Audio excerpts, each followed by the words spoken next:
Hi viewers, welcome to Cooking with Anuvas. Today in this video I am going to show you a very famous sweet recipe, that is Badusha, or also called Balushahi in North India. So andi ee roju manam Badusha recipe నేర్చుకోబోతున్నాం అండి. Cooking with Anuvas లో north India లో దాన్ని Balushahi అంటారు. A very famous dish అండి ఇది, famous sweet item ఇది. So for this we need maida 200 grams. మైదా పిండి అండి 200 గ్రాములు. Sugar 150 to 200 grams, 150 నుంచి 200 గ్రాములు. Fresh curd 7 to 8 teaspoons. So fresh పెరుగు అండి, పులవకుండా ఉన్నది, 7 నుంచి 8 టీ స్పూన్లు. Ghee 2 to 3 table spoons, approximately equal to 40 to 50 grams. So ఇదండి 2 నుంచి 3 టేబుల్ స్పూన్ల నెయ్యి తీసుకున్నాను. 40 నుంచి 50 గ్రాముల మధ్య ఉంటుందన్నమాట వెయిట్ ప్రకారం చూస్తే. Then we need 1/4 teaspoon cooking soda. So soda పొడి అండి కరెక్ట్గా పావు టీ స్పూన్ తీసుకోండి. Okay, these are the ingredients. Now let me show you the procedure. So here I have taken maida into a white bowl so as to mix it conveniently. కలపడానికి వీలుగా అండి మైదాని ఒక పెద్ద బౌల్లోకి తీసుకున్నాను. Add cooking soda. So soda పొడి వేసుకున్నానండి. First mix the dry ingredients. So అండి మనం ఫస్ట్ పొడి పదార్థాలని బాగా కలిపేసుకుందామండి. నౌ యాడ్ ఘీ, నెయ్యి వేసేసుకుందామండి. And nicely crumble it. So దాన్ని బాగా అండి చక్కగా కలిపేసుకోవాలి, పొడి పొడిగా అవుతుందన్నమాట. Okay, mixed it nicely. So బాగా చక్కగా కలిపేసామండి. Now adding curd, mix the entire powder into a very soft dough, almost equal to gulab jamun dough like. Okay, so ఇప్పుడండి ఈ పిండిని అంతా కూడా అండి పెరుగు వేసుకుంటూ చాలా మెత్తగా కలుపుకోవాలన్నమాట. మెత్తని పిండి ముద్ద చేసుకోవాలండి. అది ఎలా ఉండాలి అంటే మనం గులాబ్ జామ్కి ఎలా అయితే తడుపుకుంటామో ఆ విధంగా తడుపుకోవాలన్నమాట. యాడింగ్ కర్డ్ నౌ, పెరుగు వేసేసుకుంటున్నానండి. I'm adding half once, mix it well, then add the remaining half. సగం వేసుకున్నానండి, మిగతా సగం కలిపిన తర్వాత వేసుకుంటాను. Okay, let me add the remaining curd and mix well. ఇంత పెరుగు కూడా వేసుకొని కలిపేసుకుంటున్నానండి. Remember, use only fresh curd, cause if the curd is sour, badushas will give a sour taste. So అండి పెరుగు ఫ్రెష్గా ఉండాలండి, అస్సలు పులవకూడదు అనమాట. ఏమాత్రం పులిసినా సరే బాదుషాలు కూడా మనకు పుల్లగా అనిపిస్తాయండి, తినేటప్పుడు పుల్లటి వాసన వస్తుంటాయి అనమాట. So take fresh curd. Okay, now add water little by little and complete mixing process. So ఇప్పుడండి వాటర్ కొద్దిగా మాత్రమే వేసుకుంటూ పిండిని తడిపేసుకుందామండి. Okay, once the dough is ready, pindi ready avagane andi, take it out of the bowl and on a flat surface knead it well. So ee vidhanga andi dinni baga press cheyandi, చేతులతోటి మర్దన చేయండి. just for a minute, ఒక నిమిషం అండి మర్దన చేస్తే సరిపోతుంది. it won't stick to your hand anymore. So చేతులకు అంటుకోదండి. so this is the consistency that you need to get. So ఈ విధంగా కలుపుకోవాలన్నమాట, అంత మెత్తగా కలుపుకోవాలన్నమాట. okay, as you can see. okay, is the dough ready? So పిండి చక్కగా కలిపేసుకున్నామండి, రెడీ అయిపోయింది. Now we have to cover this with a clean wet cloth. So దీన్నండి ఇప్పుడు ఒక తడిగుడ్డ తీసుకొని, నీట్గా ఉండే తడిగుడ్డ తీసుకొని కప్పేసేయాలండి. Okay, this way just take a cloth, wet it with water, squeeze any excess water and just cover it over this dough. So ఇప్పుడండి ఒక క్లీన్ క్లాత్ తీసుకోండి, శుభ్రమైన గుడ్డ తీసుకొని దాన్ని తడి చేయండి. ఎక్కువగా ఉన్న నీళ్ళన్ని పిండేసి ఆ గుడ్డని ఈ విధంగా మన పిండి ముద్ద మీద చక్కగా కప్పేసుకున్నామండి అన్ని వైపులా. Now we have to leave it for at least 1 to 2 hours. 1 నుంచి 2 గంటల వరకు అండి దీన్ని నాననివ్వాలి. Remember, do not soak it for more than 2 hours, cause the curd may get fermented and it will lead to a sour taste. So అండి దీంట్లో ఉన్న పెరుగు అండి 2 గంటలకు మించి నానబెట్టినట్లయితే ఆ పెరుగు పులుస్తుందండి. పులవడం వల్ల ఏమవుతుందంటే బాదుషాలు మళ్ళీ పులుపు వాసన, పులుపు టేస్ట్ వస్తాయన్నమాట. అందుకని వీటిని కేవలం 1 నుంచి 2 గంటలు మాత్రమే నాననివ్వాలి. Okay, so please do soak them only for 1 to 2 hours. After 1 to 1.5 hours, keeping this duff covered with wet cloth still, we have to start making the sugar syrup first. So first అండి గంటన్నర తర్వాత దీన్ని ఇలాగే మూసేసి ఉంచాలండి ఈ తడిగుడ్డతోటి. ఇప్పుడు first మొదటగా మనం చక్కెర పాకం రెడీ చేసుకోవాలన్నమాట. So take sugar into a vessel and add 1 cup water. So 1 cup చక్కెర తీసుకున్నానండి, 1 కప్పు నీళ్లు పోసాను.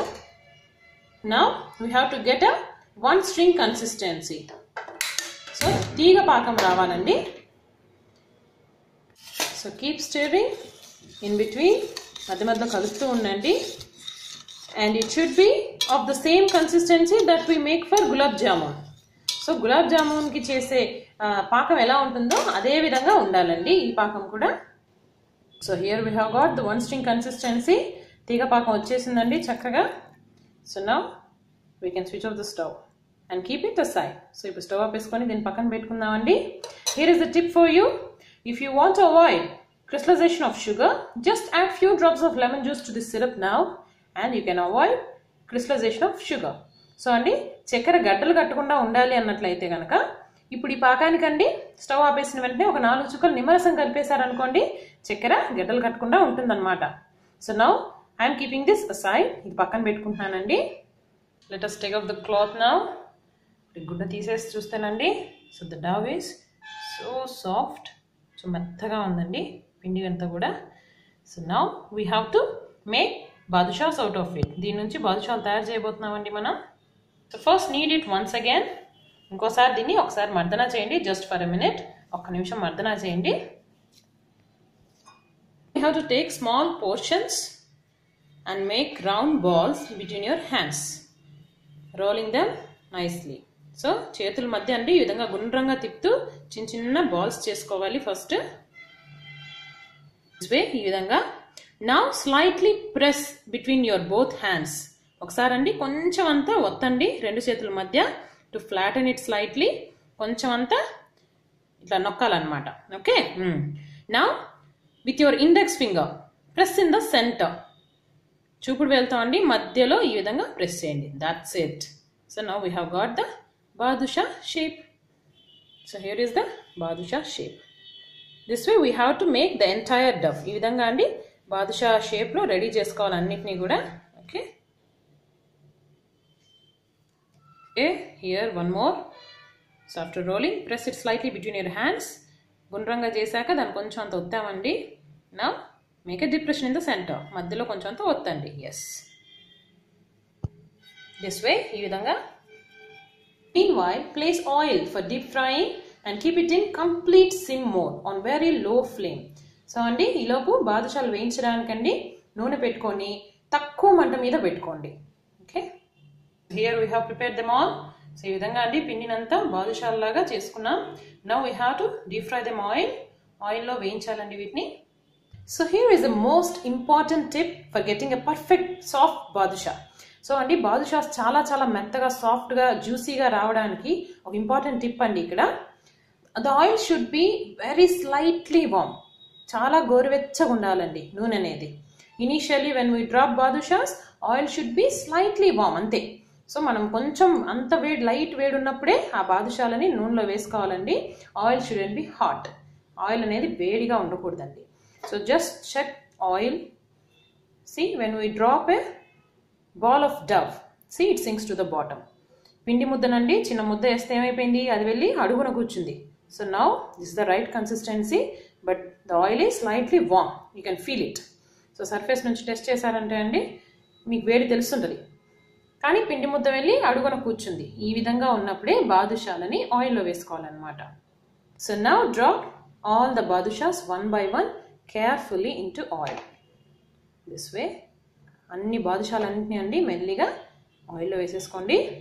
They should sink to the bottom. అన్నీ కూడా అండి అడుగుకి మునిగిపోవాలన్నమాట. Leave them this way for a couple of minutes. ఒక 2 నిమిషాలు వీటిని ఇదే విధంగా చేయండి. So that they absorb the heat from the surrounding oil. So oil ఉంది కదండి వాటిని సరౌండ్ చేస్తూ చుట్టుపక్కలంతా వాటి నుంచి వేడిని తీసుకుంటుంది అన్నమాట. బాదుషా అనేది వేడిని తీసుకుంటుంది మెల్లిగా. Remember, once the oil is lukewarm and when you drop the badushas into the oil, at that time the stove should be off. So stove andi off chesi unchukondi. బాదుషాలను వేసేటప్పుడు మనకు కరెక్ట్ గా వేడి ఉంది అనుకున్నప్పుడు బాదుషాలను వేస్తాం కదా అప్పుడు స్టవ్ ఆఫ్ లో ఉండాలన్నమాట. Only after a couple of minutes that we are going to switch on the stove again and keep it in sim mode. 2 నిమిషాల తర్వాత అండి మనం మళ్ళీ స్టవ్ ఆన్ చేసుకొని సిమ్ లో పెట్టుకొని వేయించుకుంటాం బాదుషాన్ని. Okay, after a couple of minutes, switch on the stove and keep it on very low flame. So అండి ఇప్పుడు 2 నిమిషాలు అయిన తర్వాత స్టవ్ ఆన్ చేసుకొని సిమ్ లో పెట్టుకోండి.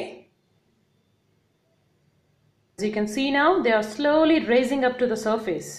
So అండి అవి మెల్లిగా పైకి తేలుతున్నాయండి. మీరు చూసారంటే also they are swelling into a big size. ఇవి కొంచెం అంతా ఉబ్బుతున్నాయి కూడా అండి వేగగా. Fry them on either side until they turn a nice golden color. So ఇప్పుడండి వీటిని రెండు పక్కల కూడా సమానంగా బంగారు వర్ణం వచ్చే వరకు వేయించుకోవాలండి. Remember again, keep them on very low flame. Do not increase the temperature. మంట పెంచకండి, సిమ్లోనే పెట్టుకొని తక్కువ మంట మీదే వేపుకోవాలండి వీటిని. Just turn them all on to the other side. రెండో పక్కకు తిప్పుకుందామండి అన్నిటినీ కూడా.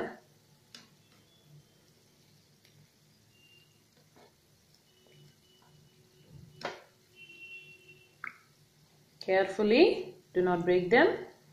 జాగ్రత్తగా తిప్పుకోండి విరిగిపోకుండా. Here they are turning golden brown. So చక్కని బంగారు వర్ణం వచ్చేస్తుందండి వీటికి. Okay, they are done. Just switch off the stove and transfer them into the sugar syrup. అయిపోయిందండి, చక్కగా వేగిపోయినాయి. ఇప్పుడు వీటిని స్టవ్ ఆపేసుకొని తీసి చక్కెర పాకంలో వేసేసుకుందాం. Transfer them all, అన్నిటిని వేసేసుకోండి. Dip them in sugar syrup for a couple of minutes. Turn on both sides. So రెండు పక్కల అండి తిప్పి ఒక 2 నిమిషాల పాటు చక్కెర పాకం అండి ఇందులోకి వెళ్ళేలాగా ముంచండి. వీటిలో పాకంలో ముంచాలండి వీటిని. Okay, after soaking for 2 minutes on both sides each. So 2 minutes అండి అటుపక్క ఇటుపక్క కూడా నాననివ్వాలి. Now we can take them into serving plate. So ఇప్పుడు వీటిని సర్వింగ్ ప్లేట్లోకి తీసుకోవచ్చండి. So here are the badushas ready. I have decorated them with badam slices. So ready అయిపోయినాయండి బాదుషాలు. వాటిని నేను బాదం ముక్కలతోటి అలంకరించాను. So they are slightly crisp on outside and very soft and juicy inside. పైకి కొంచెం అంత కరకరలాడుతుంది, లోపల మెత్తగా పాకం ఊరుతూ మన నోరు ఊరుస్తుందండి ఈ badusha. This is a foolproof recipe and you will get perfect badushas if you follow the exact measurements and the tips that I provided you. So అండి ఈ రెసిపీ ఫాలో అవడం వల్ల అండి మీరు అస్సలు ఫెయిల్ అవ్వరండి. చక్కని రుచికరమైన బాదుషాలు మీరు ఇంట్లోనే చేసుకోవచ్చు. చెప్పిన మెజర్మెంట్స్ అన్నీ కూడా అండి అదే విధంగా తీసుకొని చెప్పిన విధంగా టిప్స్ ఫాలో అవుతూ చేస్తే అండి పర్ఫెక్ట్ బాదుషాస్ మీ సొంతం. I would like to recap few tips that I have told you in this video. First thing is soak the dough only between 1 to 2 hours. So మీకండి కొన్ని టిప్స్ ఇంకోసారి చెప్పాలనుకుంటున్నానండి. దాంట్లో మొదటిది ఏంటంటే ఈ పిండినండి కలుపుకున్న తర్వాత 1 నుంచి 2 గంటల లోపు వరకే అండి నాననివ్వండి. Second thing, while rolling them between your palms, apply slight pressure and roll them so as to avoid cracks. So అండి చేతుల మధ్య వాటిని గుండ్రంగా చేస్తున్నప్పుడు కొంచెం అంత ప్రెషర్ పెట్టి కనుక కొంచెం అంత ఒత్తిడి పెట్టి వాటిని గుండ్రంగా చేస్తున్నట్లయితే అండి వాటి మీద చీలికలు రాకుండా ఉంటాయన్నమాట. Third thing is soda. Add the exact amount of soda that I have told you for this exact measurement. 200 grams maida. I have told you just 1/4 teaspoon soda, right? So use the same measurement. If you add more, the badushas will break away once dropped into oil. They get separated. If you add less amount, they become very hard. అండి cooking soda అండి, వంట soda నేను 200 గ్రాముల మైదాకి 1/2 teaspoon మాత్రమే చెప్పాను కదండి, అంతే వేయండి. అంతకంటే ఎక్కువ వేసినట్లయితే బాదుషాలు నూనెలో వేయగానే అండి విడిపోతాయి అన్నమాట. అంతా కూడా దూరం దూరంగా అయిపోతుంది పిండి ముద్దంతా కూడా. తక్కువ వేసినట్లయితే బాదుషాలు గట్టిగా వస్తాయండి, సరిగ్గా ఊరవు. Next thing is the flame. Keep it on completely low flame. Initially just heat the oil so that it is slightly lukewarm and switch off the stove. After dropping badushas and after a couple of minutes only, you have to switch on the stove and the entire frying should be carried out in sim mode. అండి నూనె కొంచెం అంత గోరువెచ్చగా అవ్వగానే బాదుషాల ముద్దల్ని వేసేస్తాం కదండి, మనం చేసుకున్న పిండి ముద్దలు వేసేస్తాము. 2 నిమిషాల తర్వాత మాత్రమే అండి మళ్ళీ స్టవ్ ఆన్ చేయాలండి. ఆ తర్వాత సిమ్లో పెట్టుకొనే మొత్తం వేపుకోవడం అంతా కూడా సిమ్లో పెట్టుకొనే చేయాలండి. Last thing is the consistency of sugar syrup. Just get 1 string consistency that we get for gulab jamun. మనం గులాబ్ జామ్కి ఎలా అయితే అండి ప్రిపేర్ చేస్తామో పాకం, అదే విధంగా పల్చని తీగ పాకం వస్తే సరిపోతుందండి. Also the syrup should be lukewarm by the time the badushas are over. So మనం అండి బాదుషాస్ని వేయించుకోవడం అయిపోయేసరికి అండి ఆ చక్కెర పాకం అనేది గోరువెచ్చగా ఉండాలండి. అప్పుడే బాగా ఊరుతుంది అనమాట. Okay, so prepare sugar syrup first, then start making badushas. So first చక్కెర పాకం చేసి రెడీగా పెట్టుకోండి, ఆ తర్వాతే బాదుషాని వేయించుకోండి. Also if you want avoid crystallisation of sugar syrup, just add few drops of lemon juice. Okay, so కొంచెం అంత నిమ్మరసం వేస్తే సరిపోతుందండి. చక్కెర గడ్డలు కట్టకుండా ఇదిగో ఈ విధంగా మెరుస్తూ ఉంటాయి. Shiny, shiny and yummy badshahs. So make your own delicious, juicy and soft, yummy badshahs at your home now. So if you like the recipe, please do hit a like button, share it to your friends, and please do subscribe our channel Cooking with Anwas. So ఇప్పుడండి ఇంట్లోనే చక్కగా మెత్తని నోరూరించే బాదుషాలని తయారు చేసేసుకోండి ఇప్పుడే. ఈ recipe మీకు నచ్చినట్లయితే తప్పకుండా లైక్ చేయండి, ఫ్రెండ్స్ అందరికీ షేర్ చేయండి, అలాగే మా ఛానల్ కుకింగ్ విత్ అన్వాస్ని సబ్స్క్రైబ్ చేసుకోండి. Thanks for watching the video.